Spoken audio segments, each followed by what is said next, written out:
Hello, this is Dr. Tech, and we are going to be talking about cisp300 in fall 2018. This is the final exam, question number 4. And so, what I'll be doing is to work out the solution and then start grading it. So, the first thing is to zoom in, and so we can see better.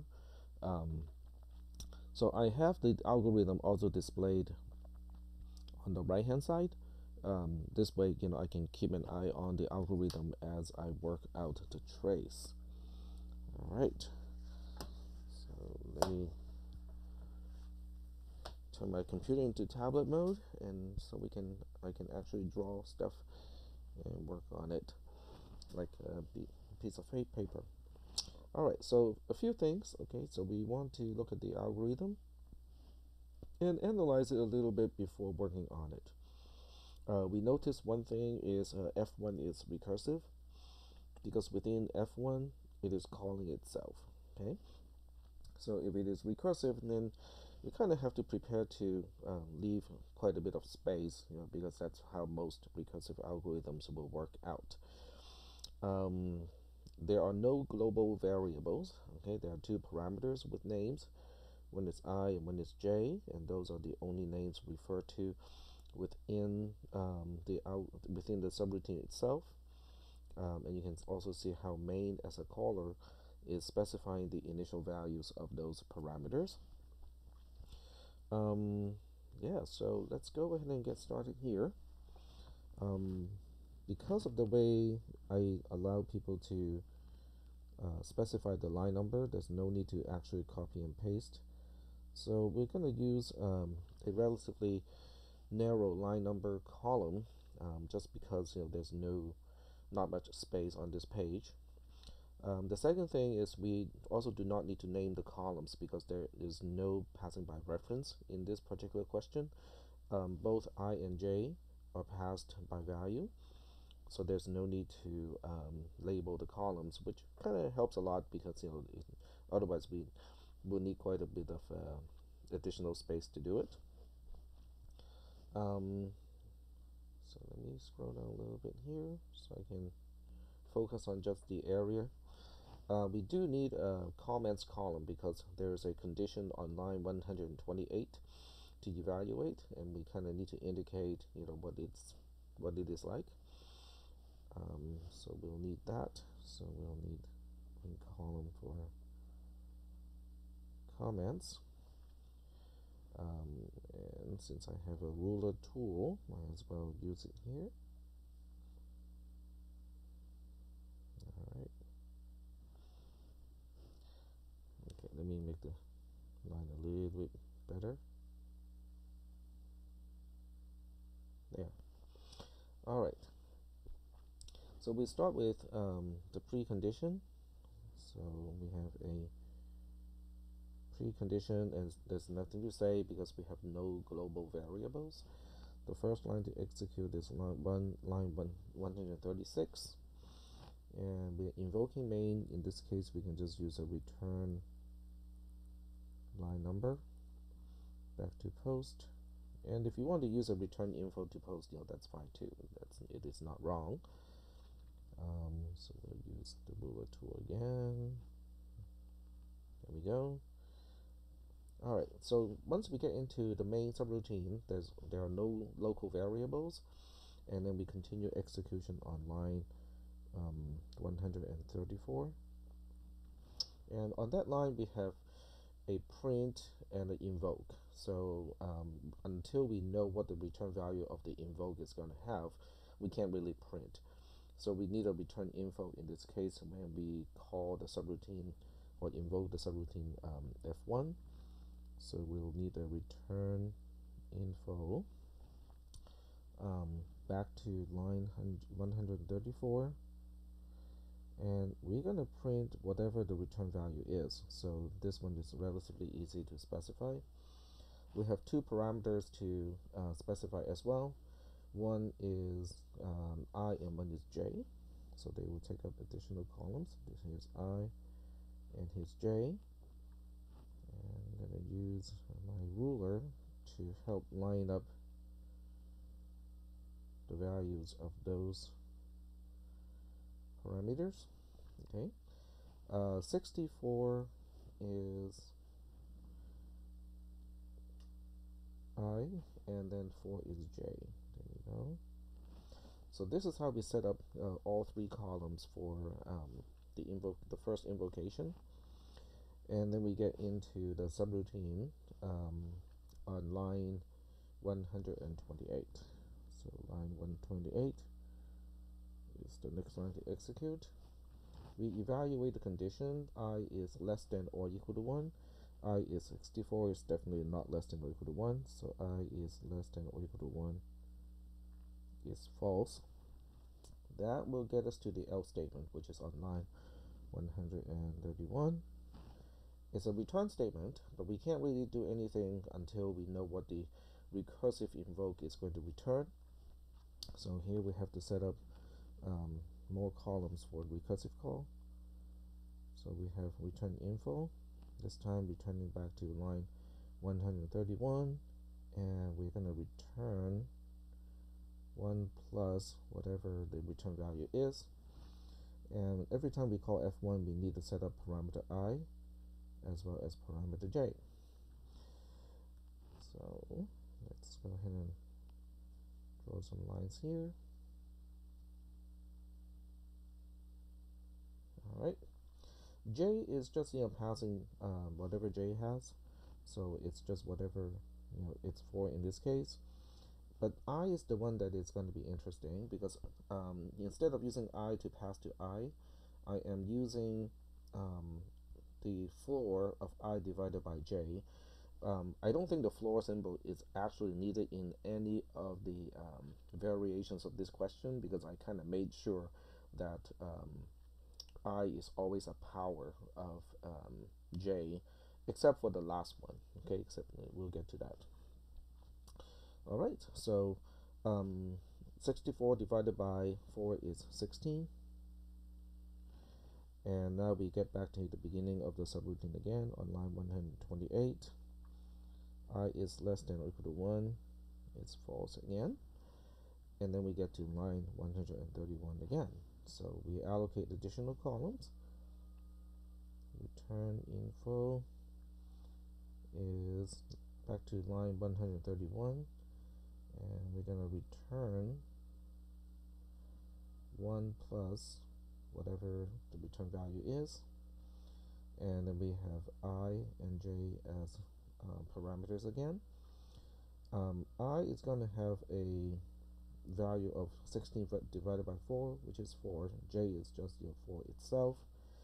And once again, we'll use a ruler, so it's easier to line up vertically and find out what is what. So once again, we get into we get started at the beginning of the subroutine on line 128. I is less than or equal to 1 is false. So we can move on to line 131, and then we set up additional columns. So once again, we have return info to go back to line 131, so that we can, when we get back, we can continue with the return statement, returning 1 plus whatever the return value is. I and j are parameters. I is 4 divided by 4, which is 1. J is 4. There we go. And once again, we use a ruler to make it easier, to look at. Okay. And once again, we go back to the beginning of the subroutine on line 128. But this time, I is less than or equal to 1 is finally true. So we move on to line 129, where we return a value of 0. So we're executing a return statement in this case. When you execute a return statement, you're changing the question mark to the value that we're returning. So, and I mentioned that in class that you can specify, you can just cross out the question mark and you'll specify a 0, the return value, and be done with that. Okay, so this way I'm trying to help you save time so you don't have to repeat the entire thing. And that's the effect of line 129.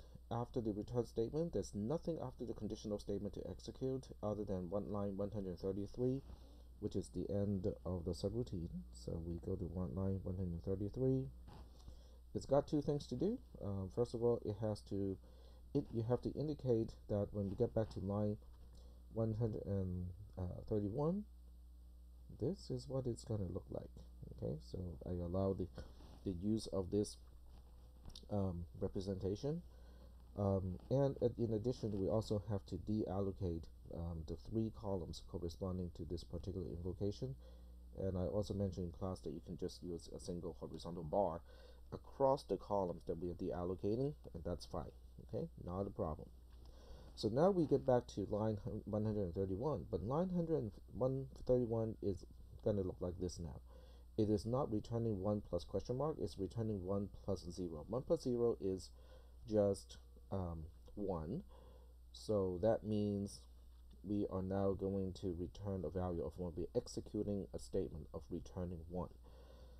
The effect of that statement is to change whatever the question mark of the return info cell to the return value. But since we are returning 1, so that means this question mark is now changed to a value of 1. So 1 is going to replace the question mark. So it's now returning, and that's it. That's the result of executing line 131 the way it's specified here. Okay. Then we go to line 133. Let's scroll down a little bit here. So on line 133, we are at the end of the subroutine. Once again, we got two things to do. The first thing we need to do is to specify where we're going back to. So where we're going back to is specified by the rightmost return info cell, which is this one here. So this tells us where we're going back to and what else we need to do. And then the second thing we need to do is to cross out the columns corresponding to this invocation. So those columns are now gone. And let me extend the lines a little bit because we'll need that space. Okay.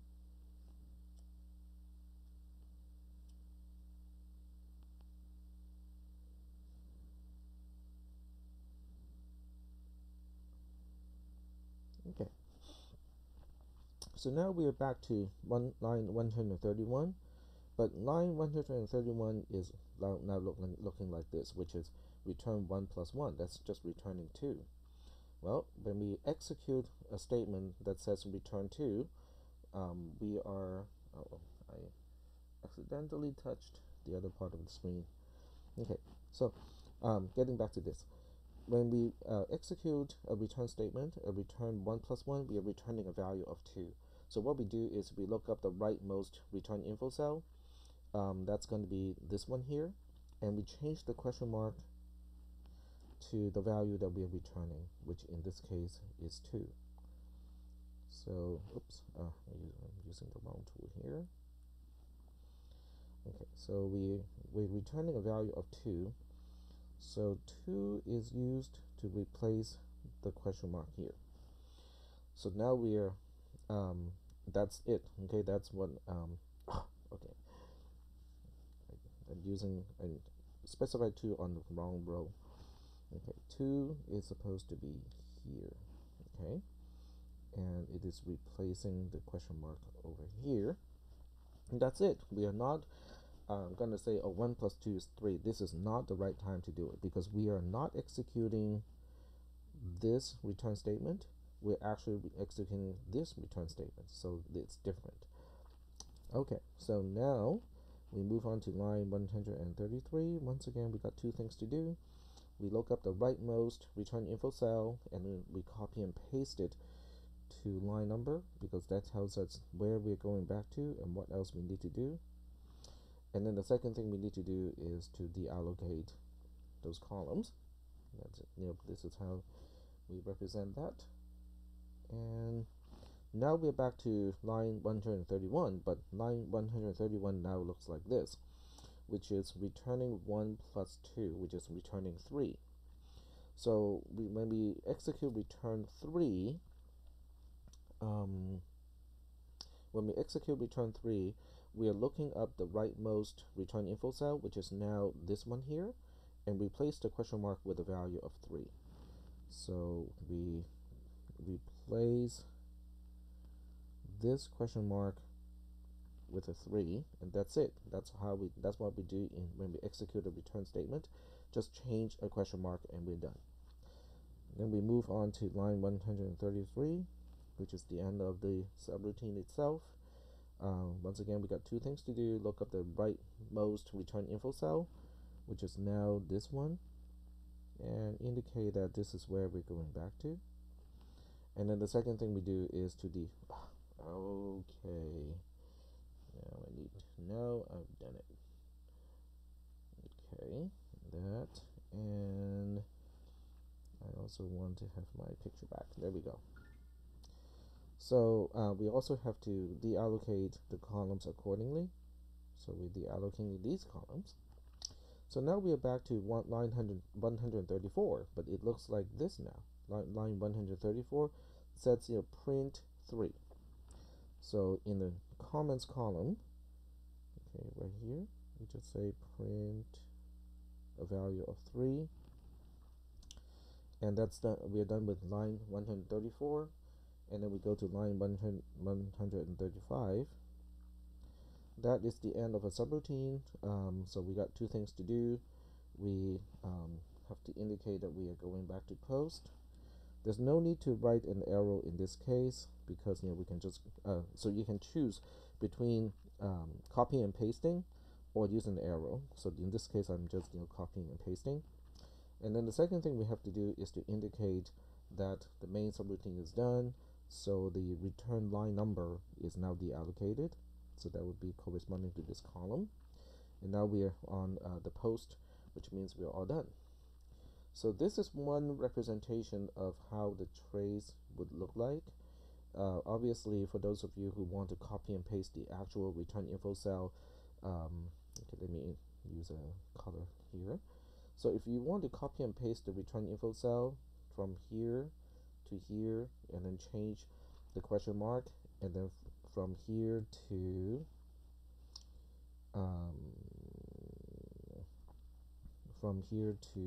here, if you want to copy and paste it, that's acceptable as well. It's just it's going to take you a little bit more time during the final exam, and that's why I told you guys that this representation will also be acceptable. Alright, so when it comes to grading, okay, this one is about recursive subroutine calls. So when I grade it, a good portion of the grade is allocated to the returning. The invoking part, going forward, okay, going forward means going in this direction, is relatively easy to do. It is the going back part, which is this part here, that is a little bit more challenging, and that's the part where I can really tell whether someone understands the concept or not. So that's where most of the points are going to be. When it comes to the actual value of what is being returned, 0, 1, 2, 3 in this case, and then also the value of I going forward, like 64, 16, 4, and then a 1. That part is there will be some point values allocated to it, but if you make a mistake over there, it's not going to be the end of the world, as long as you know when to stop the recursion, which is when I has a value of 1, and we stop the recursion. So most of the points is going to be allocated when I try to see whether your trace indicates that you understand what happens when you execute a return statement. You change the question mark and you do nothing else, as opposed to when you get to end define sub, then you have to copy and paste, or effectively copy and paste the return info cell to the line number column so that you know what you need to do next, and also the deallocation of the columns corresponding to an invocation. So those are the things that I will be allocating a lot of points to. Alright, so the next thing for me to do is to come up with a grading scheme and go through your exams and give you points. Alright, so we're almost done here. When I have another recording, I will update my YouTube channel and reflect that. So right now I just need to turn off OBS.